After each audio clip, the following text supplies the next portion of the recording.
Hello, everybody. Welcome to part 2 of Midwestern's Coping with COVID. This is a 3-part series. This is the second part. This is called Resilience and COVID-19, Protecting Your Mental and Emotional Health. This is part of the Community Health Lecture Series, which is a partnership between the Foothills Branch Library and our neighbors, Midwestern University, a partnership that goes back over 2 decades. And we're happy to be able to continue it today via Zoom during this time of the pandemic. Our lecturer today is Dr. Penny Zaddack, and she is a professor at Midwestern University's Clinical Psychology program. And we are going to turn the program over to her. Thank you, Dr. Zaddack. Hello. This is a little bit unique for me. I can't see you, and you can see me. So we'll do our best with this. Lots to go over today, so let's go ahead and get started talking about resilience and COVID-19, protecting your mental and emotional health. The goals for today's lecture, a little bit of a caveat. This is a huge topic. We could spend time on each one of these goals separately for at least an hour. I've tried to think about, instead of how different our experiences are, how very similar they are, and really focus on how we can manage them from that end. So please write down your questions and save them for the end, and then I have saved plenty of time for that, and we'll address as much as I can. So the goals of today's lecture, we are going to identify the psychological effects of this COVID-19 pandemic. I am the clinic coordinator of the Psychology Institute here at Midwestern, and through this pandemic we have continued to provide teletherapy to a large number of the community, and there are certainly some effects that we're seeing that we all have in common. So we're going to just spend a short amount of time addressing those. You know what you're feeling, you know already some of the difficulties you're experiencing. So we'll just touch on that. And then we're going to spend the meat of the time just exploring the strategies for managing these effects. There's so much that you can do. And then how can you motivate yourself and others to take action?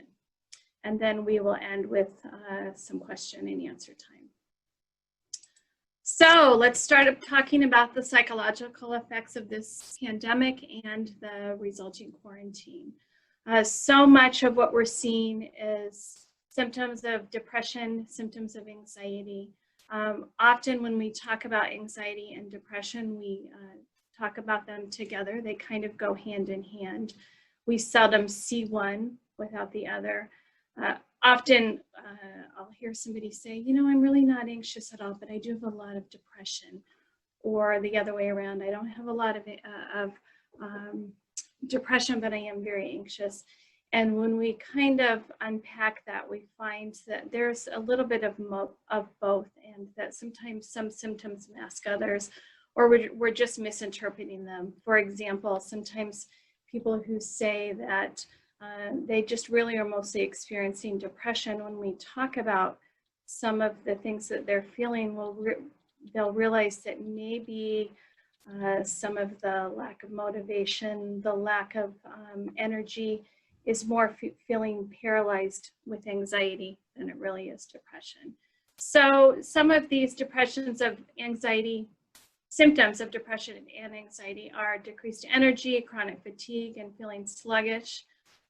Difficulty concentrating and making decisions or recalling, changes in appetite or weight, difficulty sleeping, waking up early or oversleeping, or waking up in the middle of the night and not being able to go back to sleep.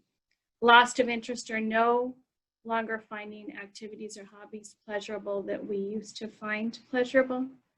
Persistent feelings of sadness, anxiety, or emptiness, feeling hopeless or pessimistic. Anger, irritability, or restlessness, feeling guilty or experiencing feelings of worthlessness or helplessness or hopelessness, difficulty controlling this worry or fear, dread, panic, or thoughts of death or suicide.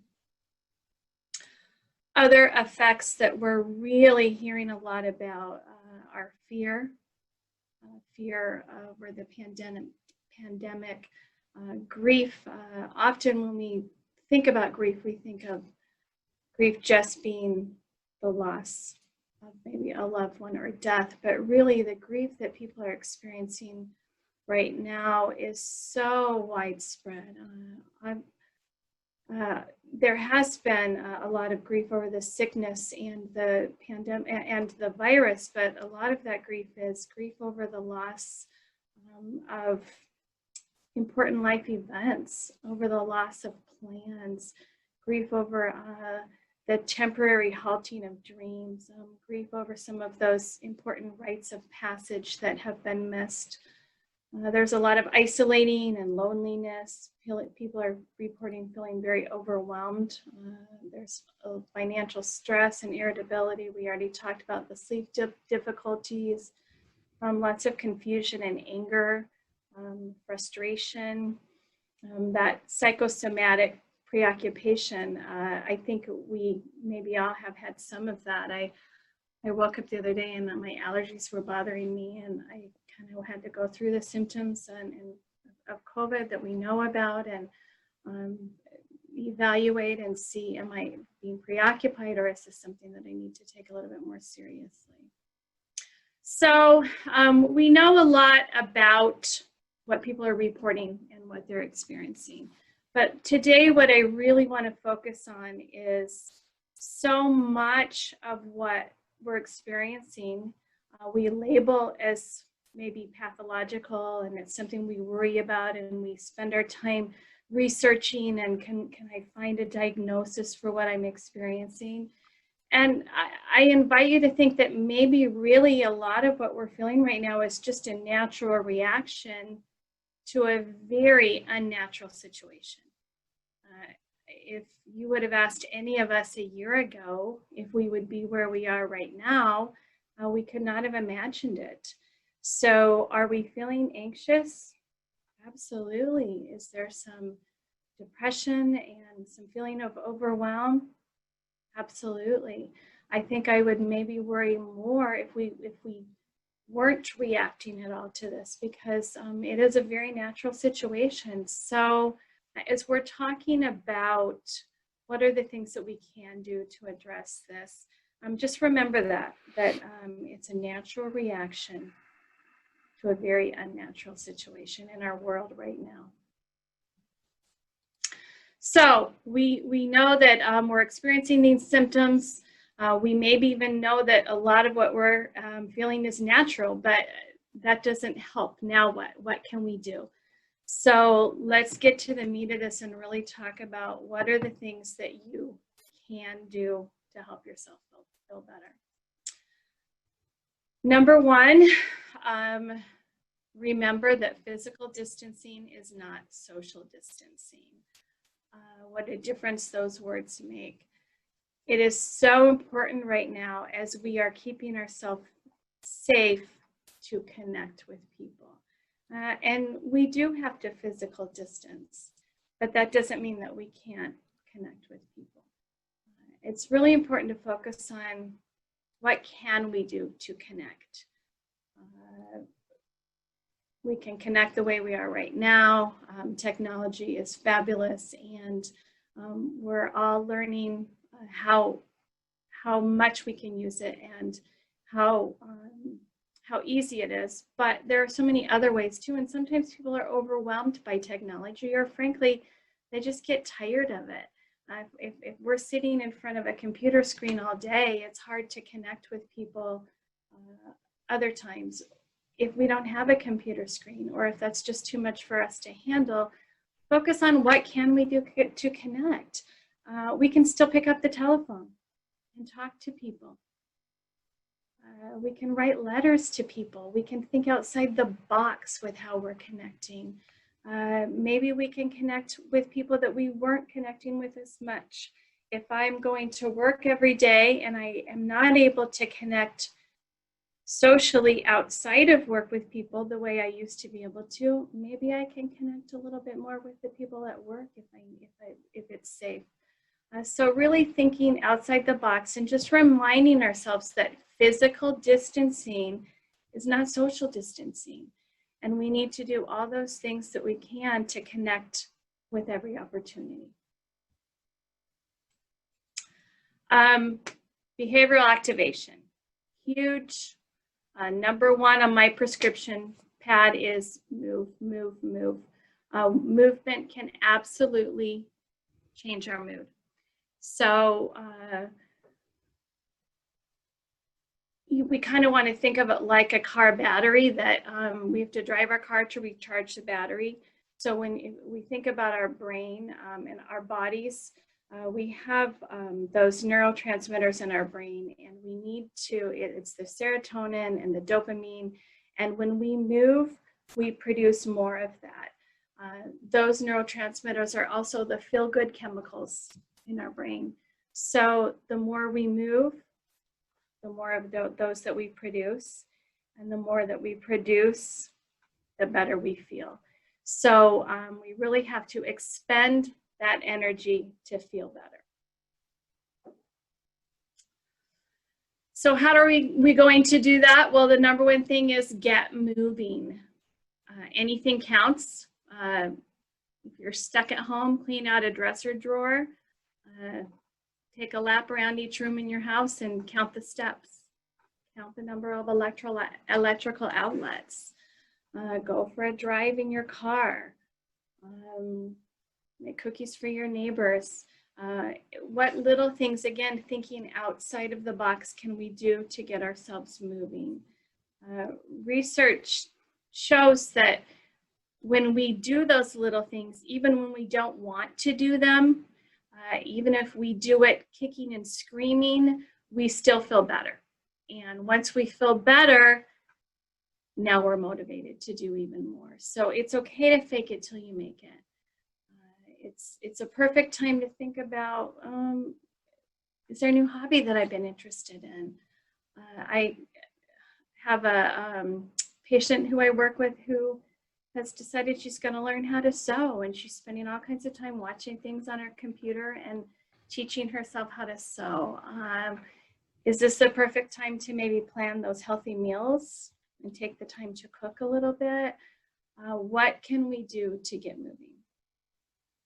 Exercise, we know, is huge, and that's just a little bit more intentional about getting moving. And again, think outside the box. If you can get online, there are so many things that are posted on YouTube, free classes, free exercise routines. If there's something that you like to do before, get online, and I bet you can find a routine or a class that's posted that you can still do it at home instead of at the gym. Dust off those old Jane Fonda tapes. I know some of you have them. See if you can get them to work again. And think of it as an opportunity to maybe mix it up a little bit and remember something that you did used to enjoy to do exercise-wise. I know another family who has decided that they now take nighttime walks. They take nighttime swims. Can you get a headlamp and go hiking at night? And I'm thinking of the heat with some of this, but thinking outside the box with exercise, it's so easy to focus on what we can't do. I can't go to the gym. I can't meet with my group that usually meets and exercises all together. Okay, but what can we do? And what risks are we willing to take to try something new? The other thing we really need to be careful of is limiting that screen time, particularly right now with the news.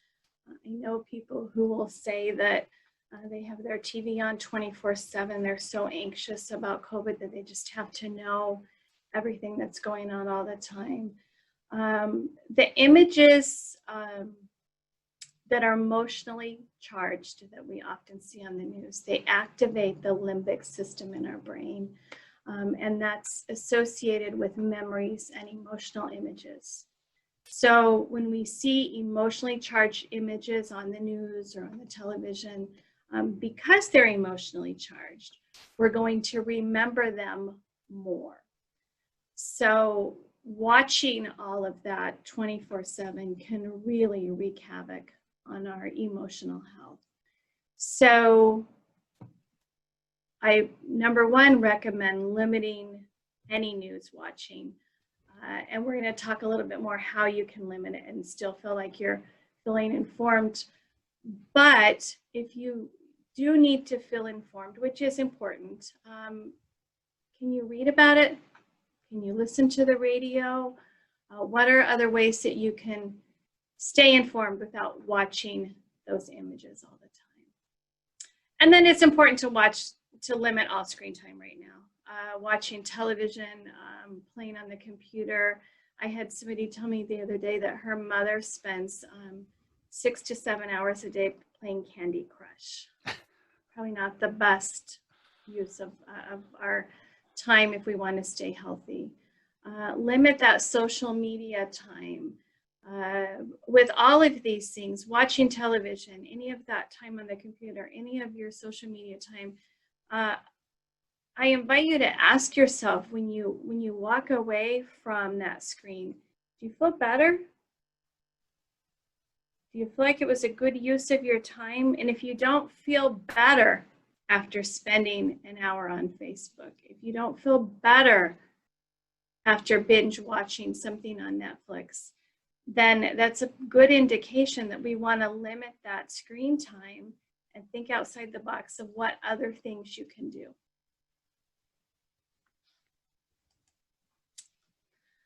Super important right now to create and stick to a routine. Be very intentional about deciding what's important and schedule it. It can be a new routine. We have, some of us, if we're at home, we have the opportunity to do it differently than we did before. But let's schedule it. We do want to stay informed. So start with scheduling a time to listen to the news. Maybe it's going to be half an hour in the morning and half an hour in the evening, and I'm going to shut it off the rest of the time. Schedule our exercise. Schedule that social interaction. Even if it's not in person, if I put it on my calendar that I'm going to talk on the phone with somebody at 10:30, I'm much more likely to talk on the phone with somebody at 10:30. If we schedule it, then it's also motivating for us, because if I make a commitment that I'm going to be on the phone at 10:30 and then at 10:15 I don't really feel like doing it, I've already made that commitment. It's already on my schedule, so I'm much more likely to do it. Schedule a time away from the people that you live with. We spend so much time together sometimes right now that maybe we need to schedule some of that away time. And then the flip side of that is schedule time to connect with those that we live with. If we're there, if we're with each other all the time, sometimes we just stop talking and stop connecting. So just like we would schedule a Zoom meeting with somebody else or FaceTime with our children, maybe we'll schedule time to connect with the people that we live with. Schedule time to worry and to feel sad and to grieve. And we're going to talk about this more in a few minutes. And then when you're talking about your routine, really important to keep that regular sleep and wake time. Parents, this is kind of generally a teenager problem, but it's definitely a problem with all ages right now. And it's a problem with all kids right now. When we're talking about a schedule and a routine, parents, it's really important that you're communicating those things to your kids. They're used to, during the school year at least, more of a routine, and they kind of know what to expect. Sometimes in situations like this, we have a routine and we know in our head what's going to happen and what we're doing later on in the day, but we forget to communicate this to our kids. And kids, they need routine, and they need to know what to expect, even if it's a different routine or if it's different than what we normally would do.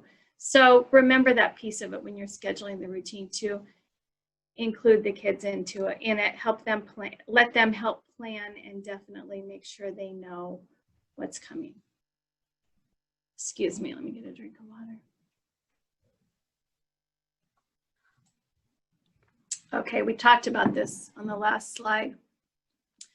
Plan time to worry, to grieve, to feel that hurt. This sounds very, very counterintuitive, but I have those thoughts in my head. I have the worry, I have the sadness, I have the hurt. And sometimes we spend all of our time pushing it away. And when we spend our time pushing it away, we're only living life one-handed, because it's always, we have to keep it out here. We can't fully live. And then it becomes closer, and it's getting closer and closer, and we're still trying to live our life and keep it away at the same time. Sometimes if instead we acknowledge that,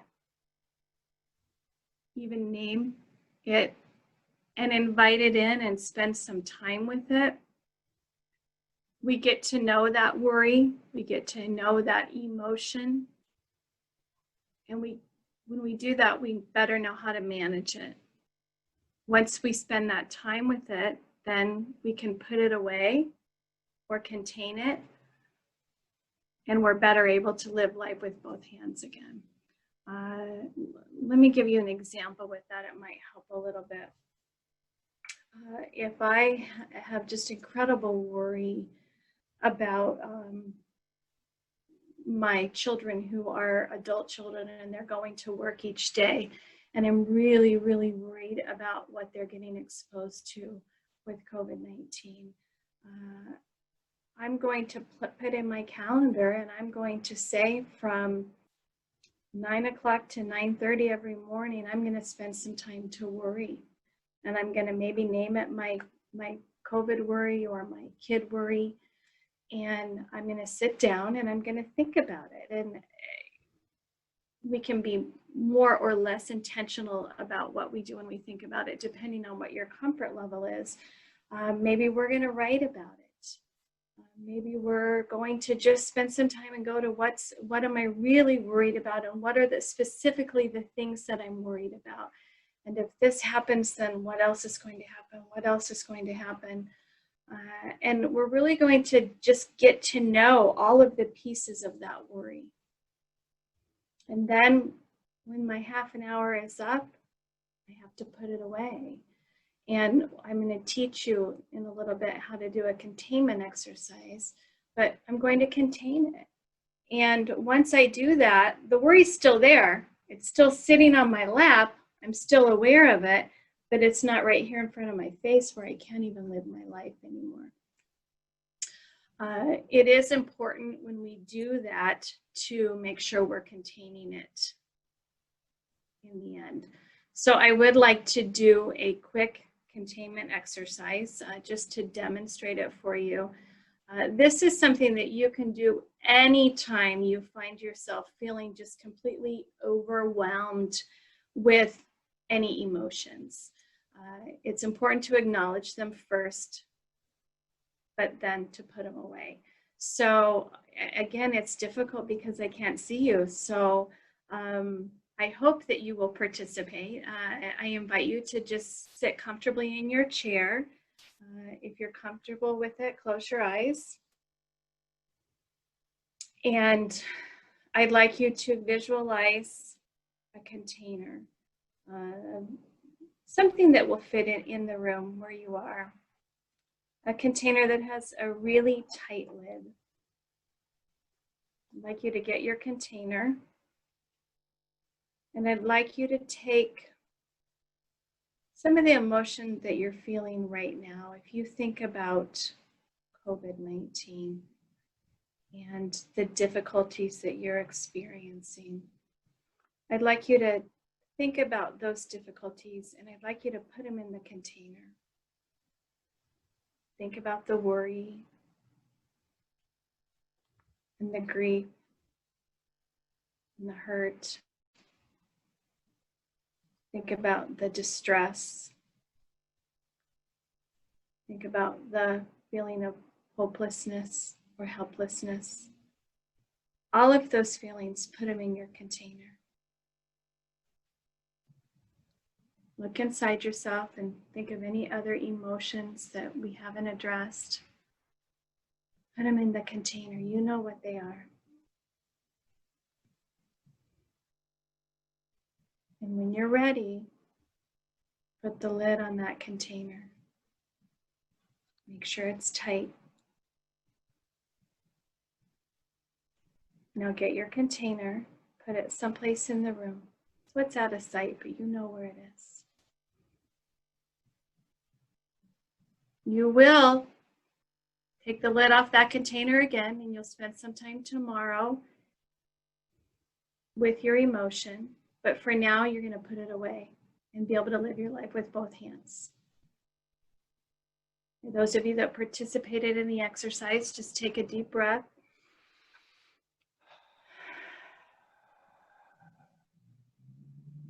And let's go on.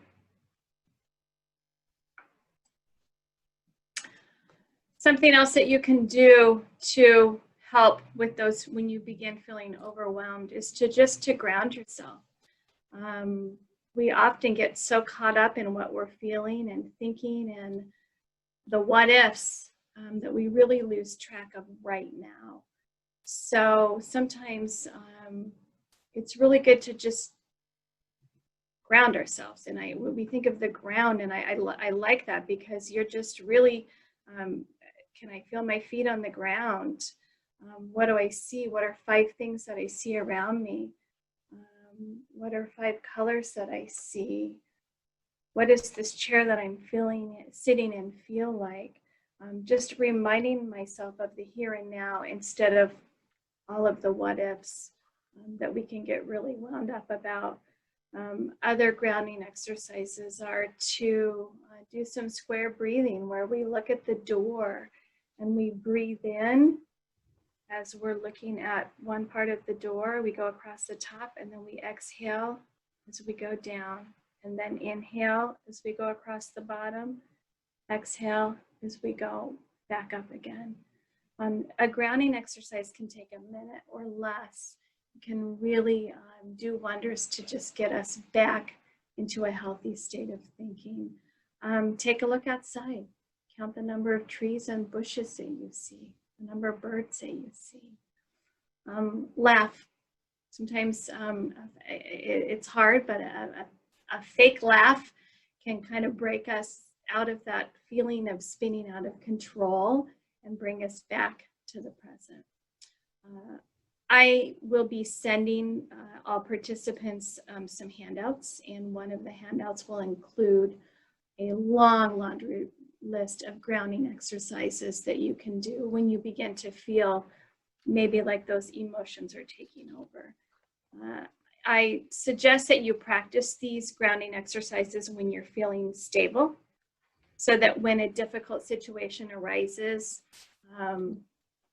we already have the skill down. The example that I use is Tom Brady did not throw his first touchdown pass in the Super Bowl. He practiced that skill and practiced so that when he was under pressure, he already knew what he needed to do. That's what I invite you to do with grounding exercises. Practice them ahead of time. When you feel those emotions kind of getting the best of you, you already have the skill that you need. Practicing mindfulness. We hear a lot about mindfulness anymore. Really, what is mindfulness? It's just engaging fully in any activity. Again, we're so overwhelmed right now, and there's so much coming at us from so many different directions that we're forgetting to just be mindful in the very here and now.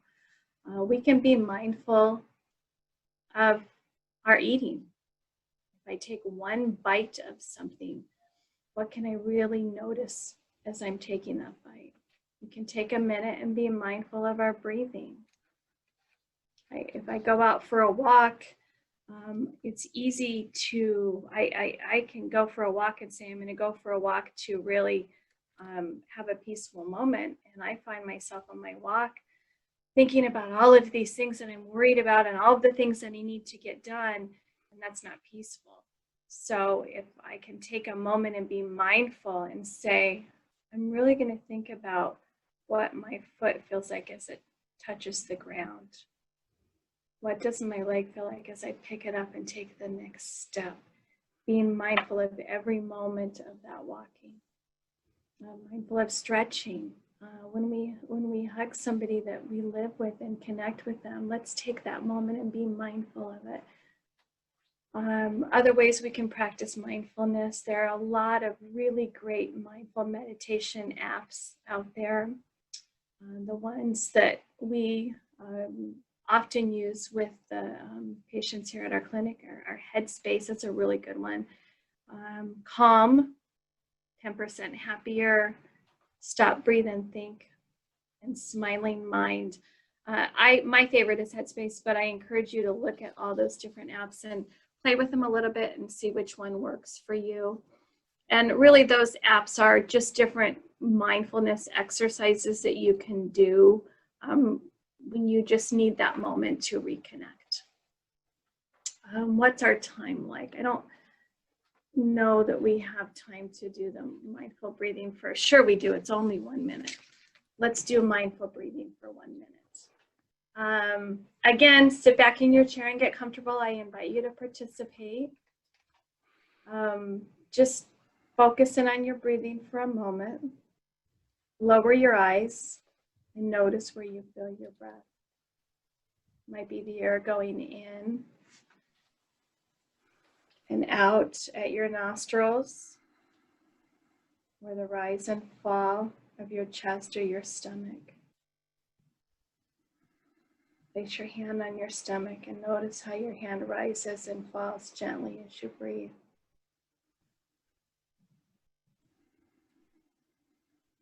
Focus back in on your breath. When your mind wanders, as it will do, just bring your attention back to your breath.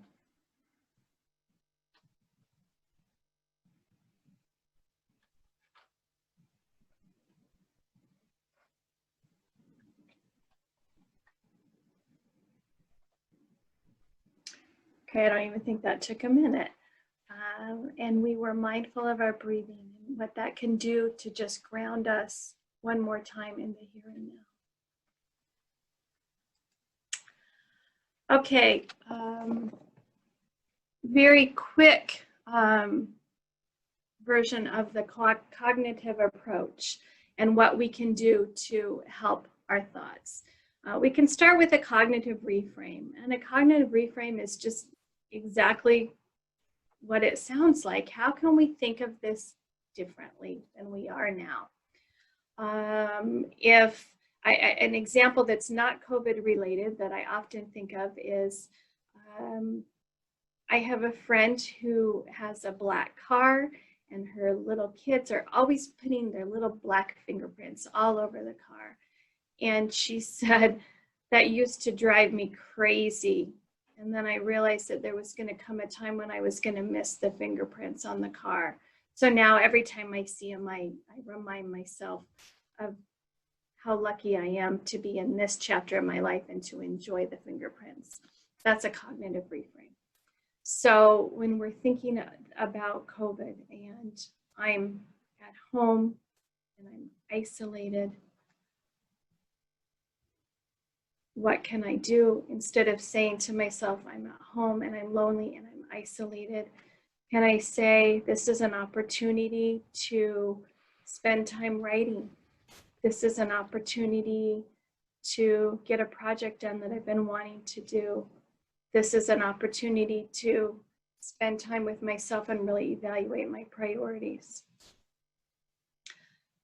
Maybe if we're at home and we're on the other end of that spectrum, and my kids are at home 24/7 right now, and I'm going a little bit stir crazy, and I'm used to all the different activities that we go to as a family, and we're missing out on all those activities, and my kids are missing out on all those activities.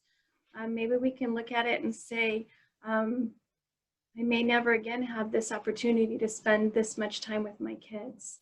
So I'm going to try to grab those moments and enjoy them. That's a cognitive reframe. A little short lesson in cognitive behavioral therapy.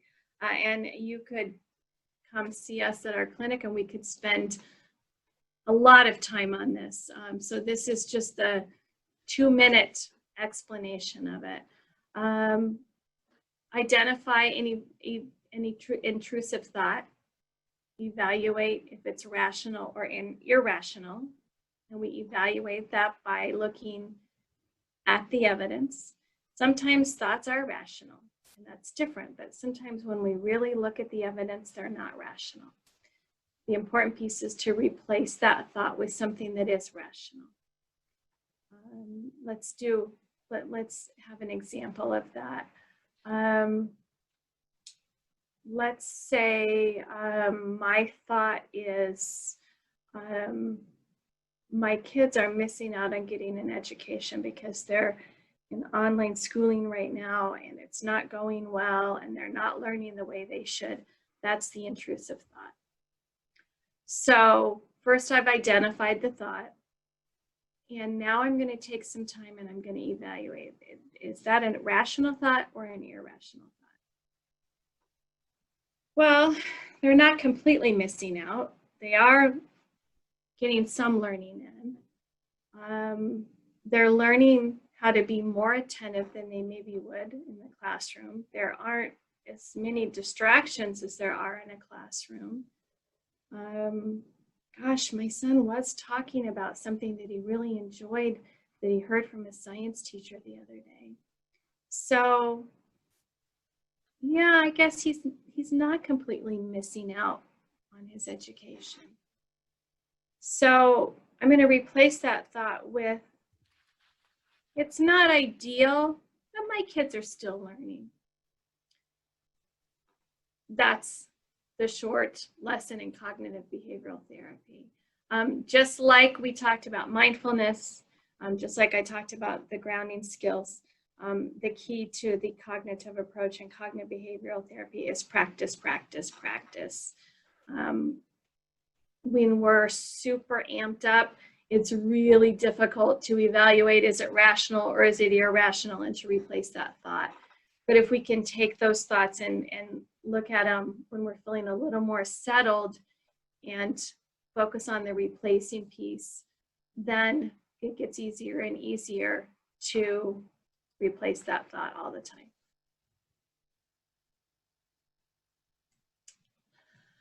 Parents with kids at home, really, I could spend the entire time talking just about what you could do. Just like I could spend the entire time talking with people who are at home alone and isolated. So I'm kind of trying to strike a balance here. So parents with kids at home, what can you do? Well, first you can ask for help. Ask your kids to help you. Ask people that maybe are not the people you would normally ask to help you. Think about somebody who, maybe grandma or grandpa, they're at home, grandma's at home and she's feeling lonely. I'm home with my kids and I'm ready to pull my hair out. So can I schedule a time that at 2 o'clock every day, grandma's gonna get on Zoom and she's gonna read a story to my 6-year-old? We get 2 copies of the book so that we both can do it together. Ask people for help. And I think that we really are experiencing so much of this together, yet so much of what we're experiencing is unique, that we really, if we think outside the box, can help each other. So ask for help from the unusual sources. Make it fun. For the kids, finding the good and the bad sometimes takes away its power. If your kids really don't want to wear that mask and they just throw a fit every time you bring it up, maybe you're going to decorate it. Maybe you're going to sit down hand stitch one and show them how to do that, and they can learn a new skill while you're doing that together. We have to have this 6 feet of physical, not social, but physical distance. What can we do with 6 feet? Can we do an estimating exercise with how far 6 feet is? Can we measure things in our house that are 6 feet? Can we record our findings? Can we talk about fractions? Can we talk about multiples of 6? So sometimes those things that can be distressing or they get tired of, try to find the fun in it a little bit. I think the biggest and most important thing to do is to talk about it. Kids always pick up on more than we give them credit for. If you're feeling distressed, if you're feeling anxious, I guarantee you they picked up on it. Talk about it. Ask them how they're feeling. Encourage that open discussion. Remembering, of course, that adult problems are adult problems and that we don't want to distress children, but open up the lines of communication. They might be worrying about something that we don't even know about unless we ask the questions. And I think the biggest thing you can do, parents with kids at home, is just offer yourself grace. You're doing the best you can in a very unusual situation. Do your kids maybe get an hour of screen time a day and you're going to give them an hour and a half? Okay. Do you need to have some time to yourself because you've been with them all day? Give yourself that time. Offer yourself the grace. Remind yourself that you're doing 100% the best you can in the situation that you're in.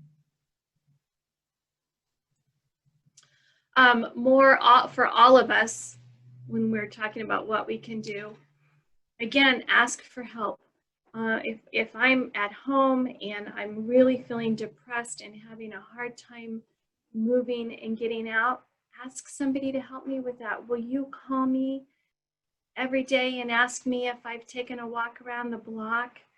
Can you please make sure that when we schedule those phone calls that I really do come to the phone if I make a commitment that I am? If you're wanting to connect with somebody via WebEx or via your phone and using FaceTime and you don't know how to do it or you're having difficulties, ask for help with your technology. I guarantee you any 12-year-old out there is going to be able to talk to you on the phone even and talk you through a lot of that if you have patience with yourself. Ask for help with setting boundaries with your time, with your routine, with talking about COVID, with screen time, with your need for alone time. Ask for help with your kids. Think outside the box. You've heard me say that a time or two in the last few minutes. Something that's generally on your plate, maybe it needs to be moved to somebody else's plate for a while. If you're feeling bored or isolated or lonely, maybe something that is on somebody else's plate you could offer to put on your plate. But we have to ask each other for help. Sometimes we assume people know and they don't know. Ask for help from health professionals.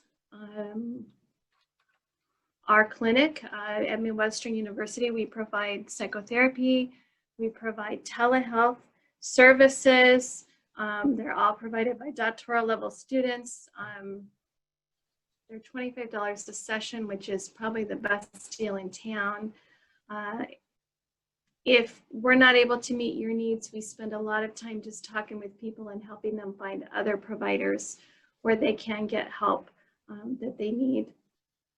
Our Therapy Institute, we have physical therapy, speech and language therapy, occupational therapy. Give us a call, ask for help. Again, we can help you. If you're at home and you're isolated and you're having difficulty really moving and getting around because you're nervous about your balance or you're not sure what to do, talk to the people in our physical therapy department. They can help you with that. Our multi-specialty clinic has a family med department. We have a dental clinic. All of our clinics are offering telehealth services as well as in-person services. A little bit of a plug for telehealth. I was not a fan of telehealth, and up until a couple of years ago, I said I would never do that, and I need to see people and connect with them, and that's how I give therapy. And then I had a patient who really needed it, so she forced me out of my comfort zone, and I discovered that, you know what, it's pretty nice. We can give psychotherapy over the telephone. We can do it if there's a video connection. So if you're a little bit on the edge about the telehealth piece, I encourage you to really, again, think outside the box, and you might be surprised that it's a much better experience than you anticipated. Here are some important phone numbers if you're feeling at all as if you are just really needing help immediately. There's a crisis line phone number. The non-crisis warm line, sometimes people just need somebody to talk to. That's all it is. It's a great place to call and do that. Area Agency on Aging, domestic violence. So when we're talking about motivation, really what we're doing is just focusing on what you can do and the controllables. What can I do?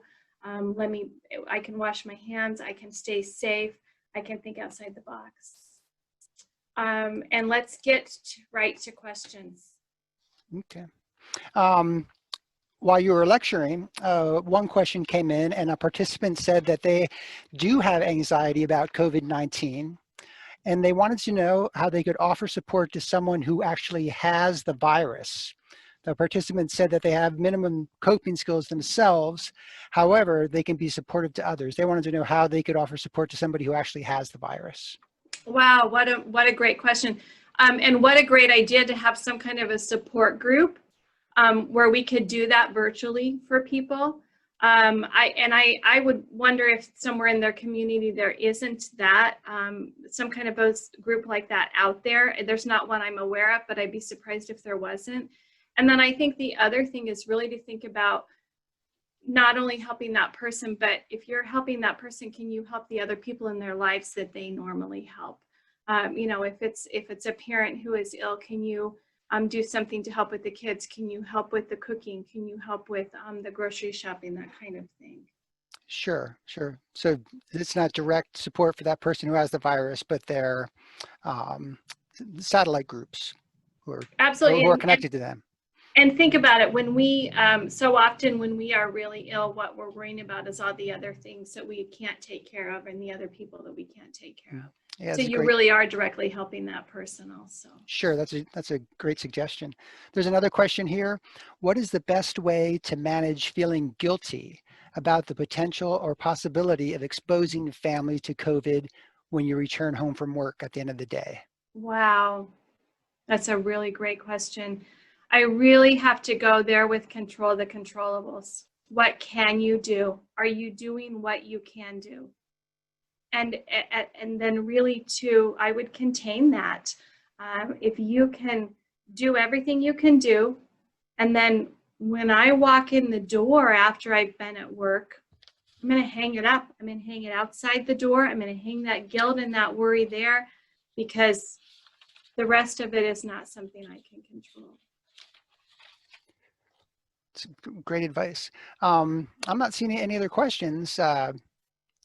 Any other questions out there from our participants today?